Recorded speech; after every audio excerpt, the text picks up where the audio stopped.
So again, when you're looking at these first couple examples, you're really thinking about your order of operations.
Okay, so for number 1, we have 20 minus 6 times 3, and I know number 3 might take us a little longer. Abby, what'd you get?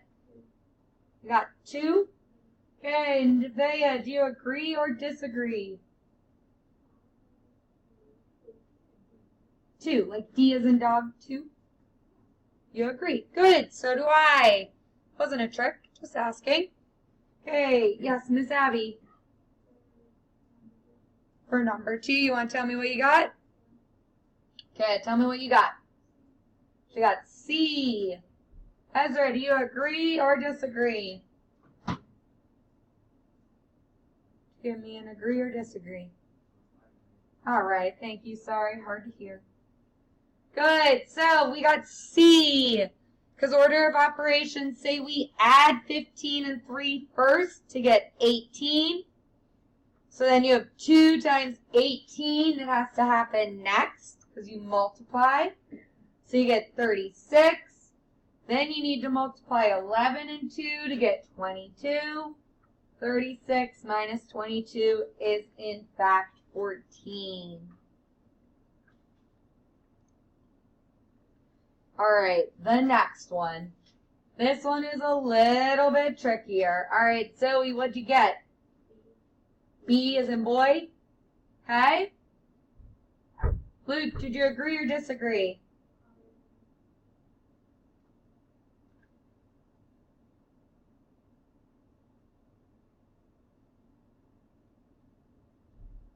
Okay. So we do 8, or put in A, which is 4. Put in C, which is 10. And then put in B, which is 5, and divide that by A times B. So what is 10 squared, Logan? What is 10 squared? Careful, that's 10 times 2. Benson, what'd you get for 10 squared? 100. Good. So the very, very first thing you had to do in number 3 was square the number 10 to give you 100. So then you had 4 times 100, which is 400. Minus 8 times 5, which was 8 times 5, Miss Nevaeh. What's 8 times 5? Yep. Have some confidence in that answer. So you got 400 minus 40 divided by 20. So we do in fact get 18. Good job, Zoe. I didn't forget you told me that from the beginning.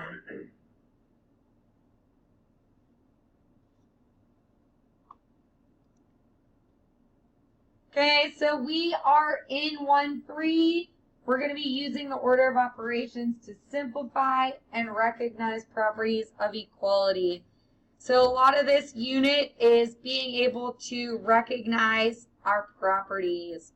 We have a lot of new vocab.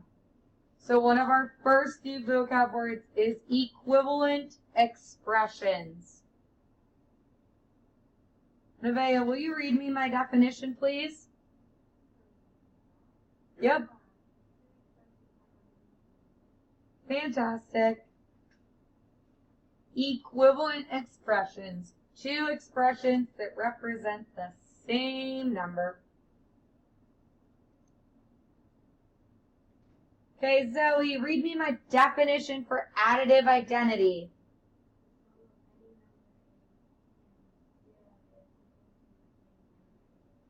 Good. So additive identity is like adding 0 and getting yourself back. If I'm like, hey, I have $5, do you want 0 more dollars? Do you get any more? No.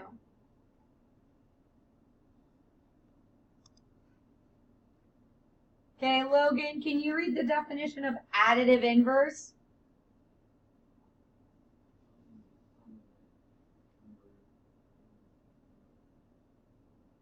Good. So additive inverses are the original number and its opposite. They equal 0. Additive inverses equal 0.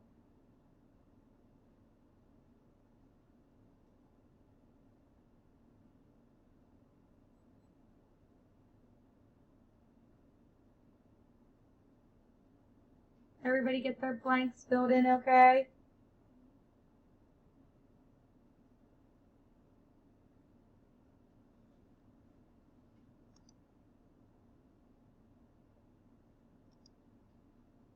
Okay, Luke, can you read me the definition of multiplicative identity?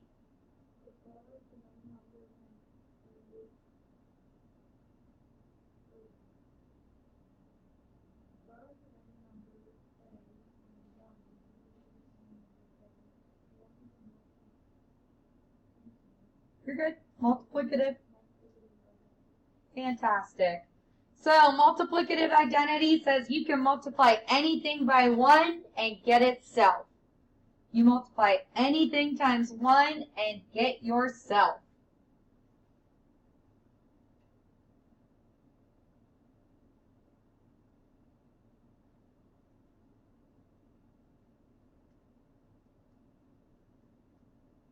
Okay, Jensen, can you read me the multiplicative property of 0?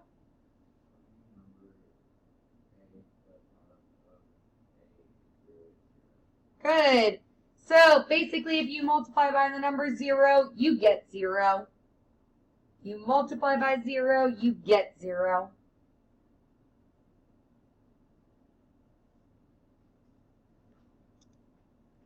Okay, Ezra, can you read me multiplicative inverse?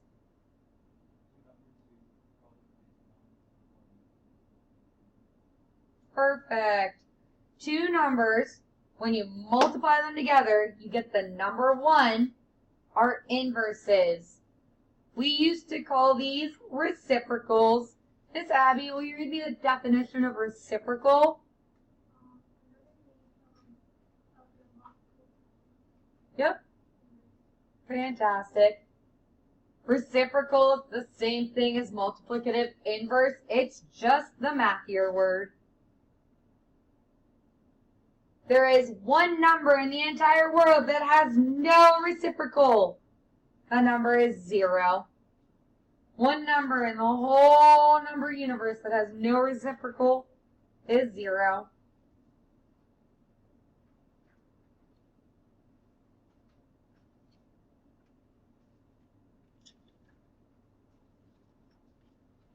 So what we're going to do on the next page is identify what property is happening in each of those examples.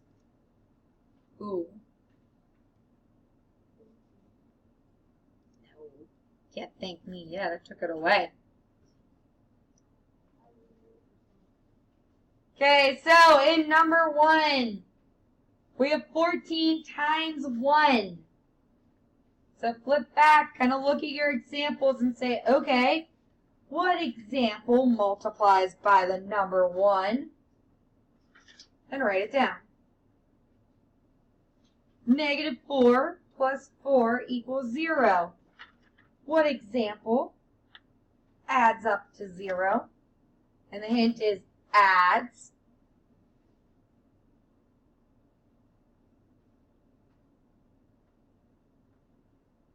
Nine times 0. So again, I'm going to give you like 2 minutes, 3 minutes, flip back and forth. Try these on your own. If you're writing in pen, make sure you leave yourself some space to correct. That's certainly not right. 9 times 0 equals 9. Ooh. Yeah. Because I type it on your paper. 9 times 0 should equal 0.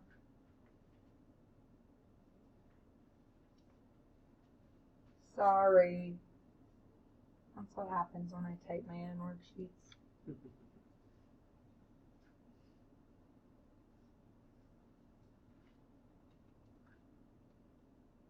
Oh, no, I need to fix that because it'll bother me.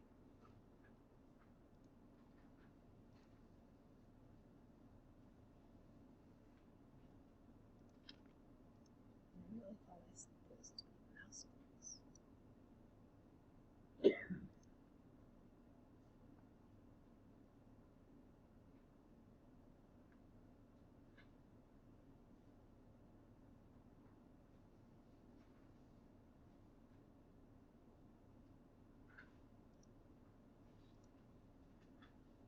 Okay? Oh, so why is it all goofy up there now, too? Anyone you missed and you don't know why you missed it? Anyone you don't understand? So again, the identities and the inverses are kind of flipped from each other. The additive inverse equals 0, where the additive identity adds 0. The multiplicative identity multiplies by 1, but the multiplicative inverse equals 1.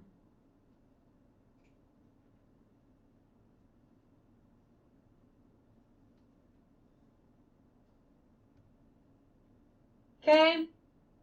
And then for the next part, we have 4 properties. The first property is the reflexive property. The reflexive property says that if you look in the mirror, you see yourself.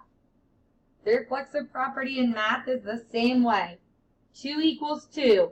5 equals 5. A million equals a million. 100 does not equal 10.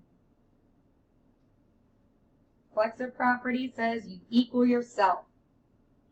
The symmetric property says if A equals B, then B equals A. So if A equals 10, 10 equals A. The side with which you write the number doesn't matter. The transitive property says if A equals B and B equals C, then A equals C. So if A equals 5 and B equals 5, then A equals 5. And then substitution, it's like that example I gave you with putting somebody in my spot. If I leave for a day and then I come back, the substitute replaces me. Okay, looking at your next problems, and the problems up on the board match each of those examples to a definition on the board. So like if 8 equals 2 plus 6, then 2 plus 6 equals 8. Which property is that going to represent? How does it match the example on the board?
All right. So let's go through and talk about each one. We did pretty good overall. If 8 equals 2 plus 6, then 2 plus 6 equals 8. That's symmetry. What's on the left matches on the right. What's on the right matches what's on the left.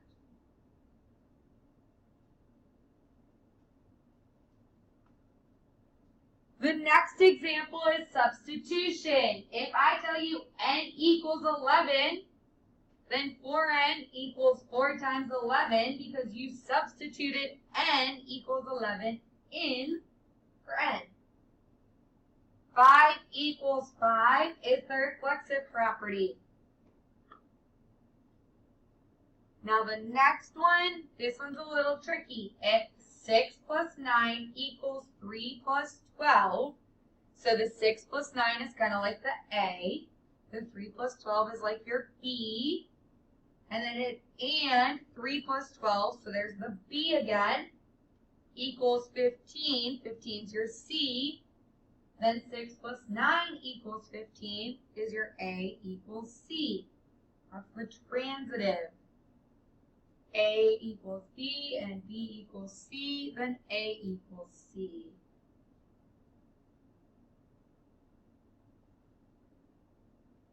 And then the reflexive kind of looks like the property we're going to talk about tomorrow. But again, it's a mirror image. It's a mirror image.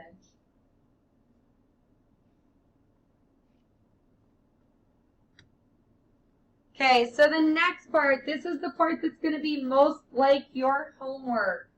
You're going to have a math problem, and then you're going to describe the steps you use to solve the math problem. So what would be the first thing we do if we were to solve that problem? What's the very first thing you want to do?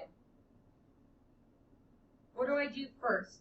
So, yeah, the first thing I'm going to do is the parentheses. So I'm going to simplify 12 minus 8 to the number 4. When you change a number in math, we call that substitution. So I'm substituting 12 minus 8 with 4. What's the next step I would do? I need to do the second set of parentheses, right? So I need to clean up 15 divided by 5. So once again, I'm substituting. 15 divided by 5 becomes 3, which means I'm substituting in that answer. And then I'm going to simplify 3 minus 2 to 1. Once again, you're substituting. Tomorrow we're going to learn some other properties. Okay, what's the property called when you multiply by 1? What's the property called when we multiply by 1?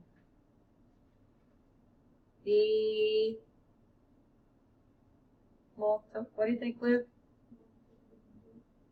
Okay, so multiplicative. Okay, careful. The inverse gets me the number 1. Which one multiplies by 1, Zoe?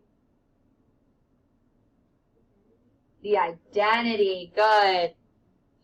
So if we do this next problem, though, 1/4 times 4, those two numbers are inverses. So 1/4 times 4 is my multiplicative inverse.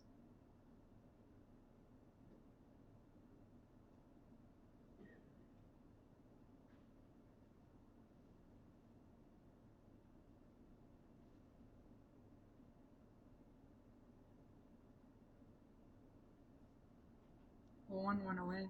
It should still be typed there.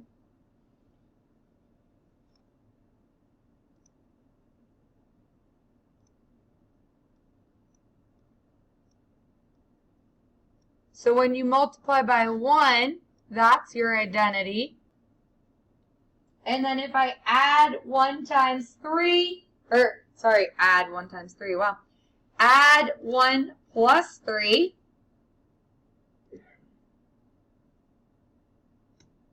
You get 4, and that's your final answer. So really, we're doing the math problems, and then we're talking about what we did to simplify them.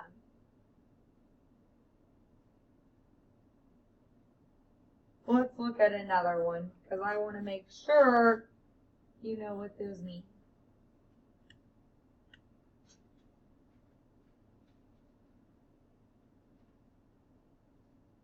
So the very, very first step is to get rid of those parentheses. So you do 4 minus 3. So I'm replacing 4 minus 3 with the number 1. When I replace it with the number 1, I'm substituting.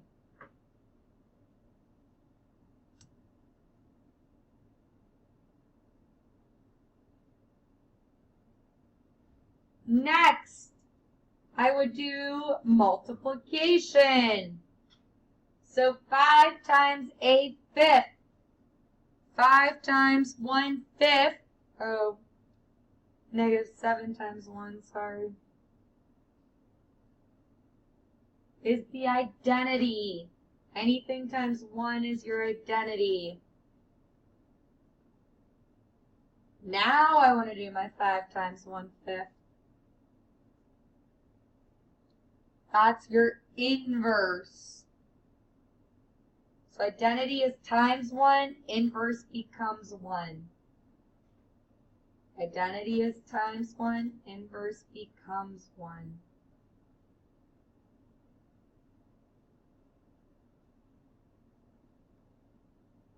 Seven minus 1 becomes 6, so you substitute. Final answer, 7.